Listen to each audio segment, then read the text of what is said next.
In OpendTect, there are several stratigraphic attributes available. In this exercise, we will define some of the HorizonCube sequence stratigraphy interpretation system attributes. We launch the 3D attributes set window and select the HorizonCube density. The HorizonCube density attributes produces a number of horizon and continuous HorizonCube for a time or depth interval. It highlights unconformities and condensed sections. For clastic, it facilitates the system tracks identification, and carbonate environment, it facilitates the composition of carbonate buildups. These attributes require continuous HorizonCube as input because the horizon need to be within specified time gates. Whereas the truncated HorizonCube removes such events, hence this attribute is not suitable for such inputs.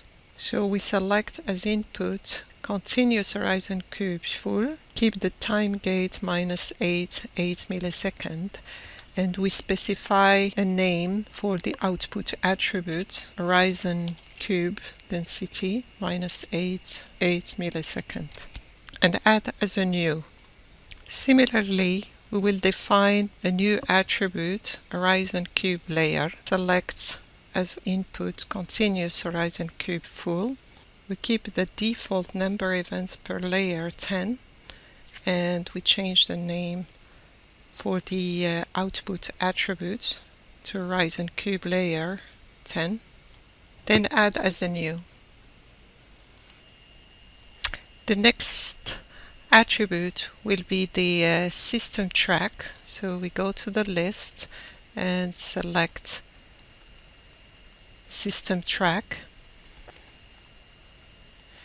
For the input HorizonCube, we will select in this case the truncated HorizonCube full because the interpretation is made on this input, and the interpretation is system tracks demo. The output system track will be unique ID. This attribute assigns a unique ID to interpreted system tracks for mathematical manipulation and visualization. It enables volume rendering of interpreted packages. In clastic environments, it highlights positional architecture of channel system, whereas for carbonate, it helps understand reef buildups, platform. So we change the output name to system track unique ID and add as a new. Similarly, we generate a system track with a common ID.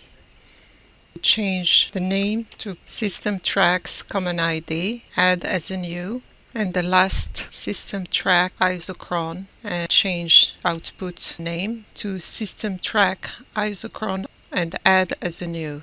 Once the 5 attributes have been defined, ensure the Save on Close icon is ticked and save these attributes, set stratigraphic attributes.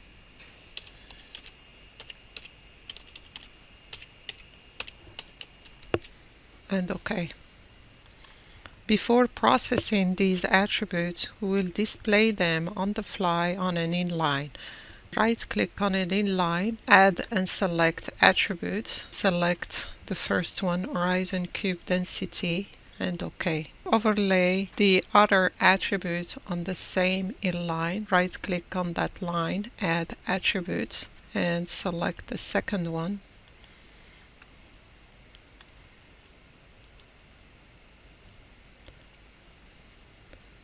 Then we select third one.